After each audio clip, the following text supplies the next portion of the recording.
Halo teman-teman, kembali lagi nih bersama Ilmu Giziku. Nah, kayaknya teman-teman pasti udah pada tahu nih, kalau bayi yang mulai berusia 6 bulan, kebutuhan zat gizi si kecil melalui air susu ibu atau ASI itu hanya mampu melengkapi sekitar 45%. Sedangkan di bawah 5 tahun adalah masa emas atau golden period seorang anak, di mana terjadi proses tumbuh dan kembang yang begitu cepat. Sehingga nih diperlukan empasi atau makanan pendamping ASI yang berguna untuk mencukupi kebutuhan hariannya. Lantas, makanan pendamping seperti apa sih yang harus diberikan kepada bayi? Lalu, adakah persiapan khusus yang perlu diberikan bagi sang bayi ya? Nah, tenang aja teman-teman. Kali ini, Ilmu Giziku akan membahas mengenai empasi.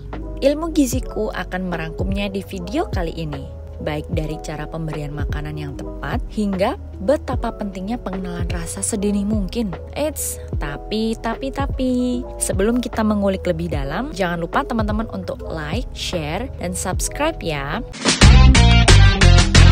Yang pertama adalah tepat waktu. Tepat waktu di sini maksudnya adalah jadwal pemberian ya teman-teman, di mana ketika bayi akan memasuki usia 6 bulan, itu artinya fase empasi sudah di depan mata. Nah, kira-kira nih, apakah si bayi kecil ini sudah siap makan ya? Nah, untuk mengetahuinya, perhatikan ini ya teman-teman. Apakah bayi lucu ini sudah memiliki tanda kesiapan makan? Menurut IDAI atau Ikatan Dokter Indonesia, terdapat 2 tanda-tanda kesiapan anak untuk memasuki fase empasi. Seperti yang pertama, kesiapan fisik, di mana terdapat refleks ekstrusi atau menjulurkan lidah yang sudah berkurang atau sudah menghilang. Lalu ada juga kemampuan untuk menahan kepala tetap tegak. Dan yang terakhir, si bayi mampu untuk duduk tanpa atau hanya dengan sedikit bantuan dan mampu menjaga keseimbangan badan ketika tangannya meraih benda di dekatnya. Yang kedua, ada juga nih kesiapan psikologis, yaitu biasanya si bayi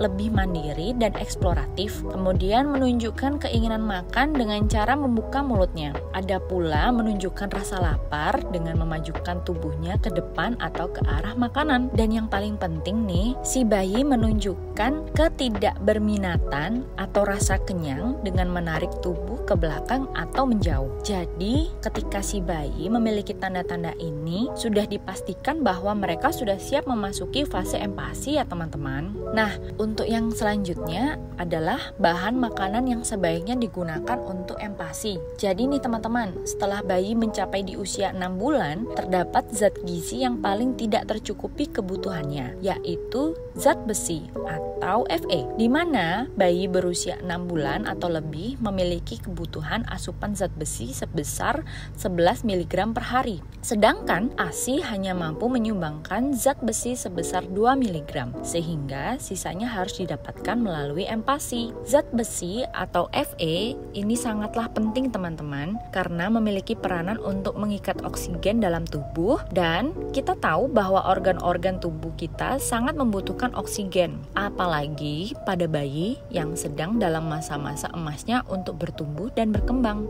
Nah, apa sih kira-kira makanan yang mengandung Fe ini? Contohnya adalah hati ayam dan hati sapi, di mana hati ayam memiliki 8,5 mg per 100 gram dan 6,6 mg per 100 gram untuk hati sapi. Bisa juga nih teman-teman berikan kuning telur, karena kuning telur memiliki 7,2 mg per 100 gramnya loh. Dianjurkan memberikan empasi 4 bintang juga ya teman-teman. Apa sih empasi 4 bintang ini? Maksudnya empasi 4 bintang adalah pemberian empasi yang disertai dengan karbohidrat, protein, sayuran, dan buah-buahan. Tapi, jika teman-teman terlambat mengenalkan buah dan sayur, menurut penelitian yang dilakukan oleh Taylor and Emmett pada 2019, bahwa anak-anak yang terlambat mengenal sayur, dalam konteks ini lebih diutamakan pemberian protein dan karbohidrat ya teman-teman, mereka akan mengalami picky eating atau pilih-pilih makanan nantinya. Padahal, kita tahu ya teman-teman, bahwa sayur dan buah merupakan prebiotik atau sumber zat gizi yang sangat penting bagi mikrobiota usus kita.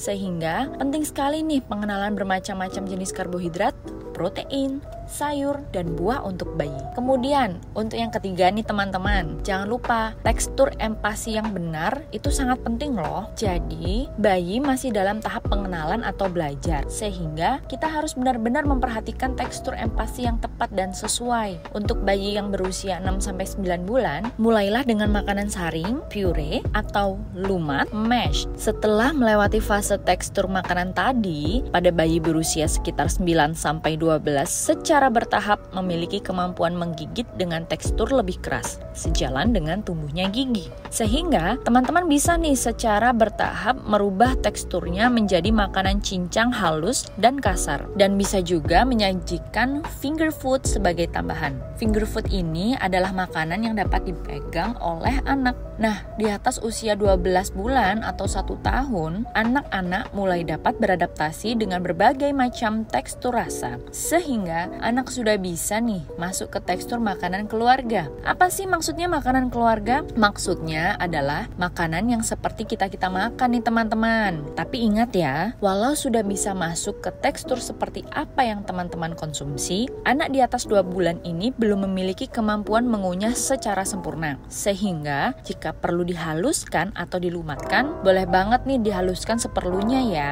Proses menaikkan tekstur makanan ini juga sangat penting untuk tumbuh kembang anak ya teman-teman. Mengapa? Karena kita tidak hanya mencoba menabung persepsi rasa yang dimiliki, tapi juga melatih kemampuan mengunyah dan menelannya yang sangat berhubungan erat dengan kemampuan bicaranya nanti loh. Oke, to the next topic, yaitu frekuensi dan kalori empasi. Pada usia 6-9 bulan dibutuhkan 2-3 kali makan besar dan 1-2 kali makan selingan. Totalnya dibutuhkan 200 kilokalori per hari. Lalu pada usia 9-12 bulan dibutuhkan 3-4 kali makan besar dan 1-2 kali makan selingan. Totalnya dibutuhkan 300 kilokalori per hari. Sedangkan pada usia 12-24 bulan dibutuhkan 3-4 kali makan besar dan 1-2 kali makan selingan. Totalnya 550 kilokalori per hari. Tapi ingat juga ya, ASI tetap harus diberikan sesuai permintaan bayi karena ASI memenuhi separuh kebutuhan energi pada anak usia 6-12 bulan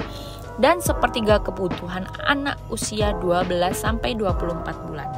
Kita lanjut ya, kita akan bahas mengenai porsi empasi sekali makan. Jadi nih teman-teman, menurut IDAI, porsi empasi sekali makan untuk anak usia 6-9 bulan adalah 3 sendok makan hingga setengah mangkuk ukuran 250 ml. Sedangkan anak untuk usia 9-12 bulan besar setengah mangkuk ukuran 250 ml. Dan untuk anak usia 12-24 bulan sebesar 3/4 hingga 1 mangkuk penuh ukuran 250 ml. Tapi ada catatan nih teman-teman, perlu diingat ya, jika setiap anak sangat-sangat berbeda, sehingga dianjurkan untuk mengenalkan makanan sedikit demi sedikit dan tanpa paksaan.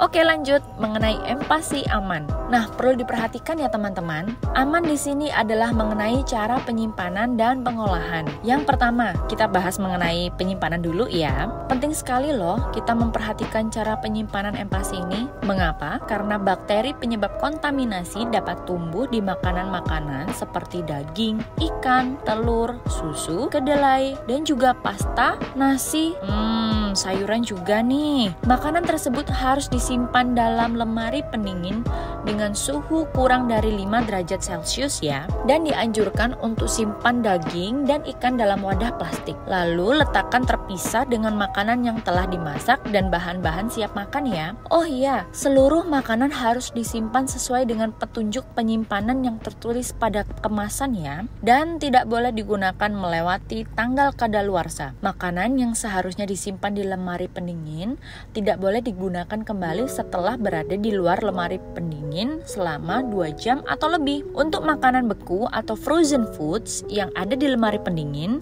cairkan dulu di chiller ya teman-teman. Dan makanan yang telah dicairkan harus segera dimasak atau dikonsumsi. Perlu diingat nih juga teman-teman, bahwa makanan beku yang telah dimasak tidak boleh untuk dibekukan kembali ya. Oh ya, empasi yang aman juga perlu pengolahan yang baik nih. Maksudnya adalah kita harus memperhatikan kebersihan tangan dan peralatan makan yang digunakan untuk menyiapkan serta menyajikan empasi ini. Seperti kebersihan tangan, cucilah tangan menggunakan sabun selama 20 detik sebelum dan sesudah menyiapkan empasi. Lalu, untuk peralatan makan, pastikan talenan yang digunakan untuk memotong bahan makanan mentah dan bahan makanan matang dipisahkan ya. Wah, ternyata ketika anak 6 bulan mulai memasuki fase empasi, banyak juga ya persiapannya. Tidak hanya ilmu giziku nih, teman-teman pasti juga semakin banyak tahu ya mengenai empasi. Oh ya, ilmu giziku juga mau kasih tambahan nih. Gimana ya kalau si anak ternyata sulit makan atau bisa dibilang picky eating? Nah, mungkin bisa menggunakan jurus menawarkan selalu jenis-jenis makanan yang baru ya. Memang tidak mudah, tapi menurut penelitian Taylor and Emmett memang membutuhkan 10-15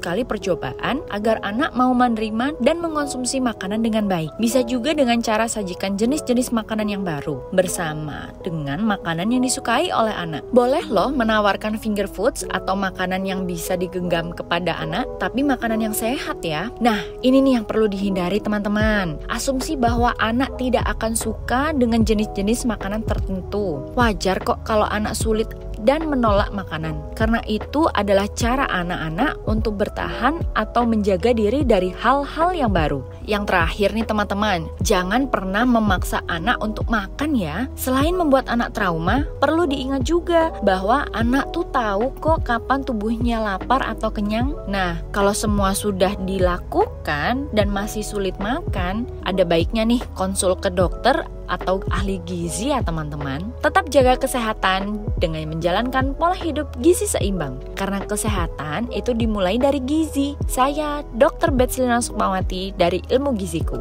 undur diri ya. See you on the next video. Bye bye.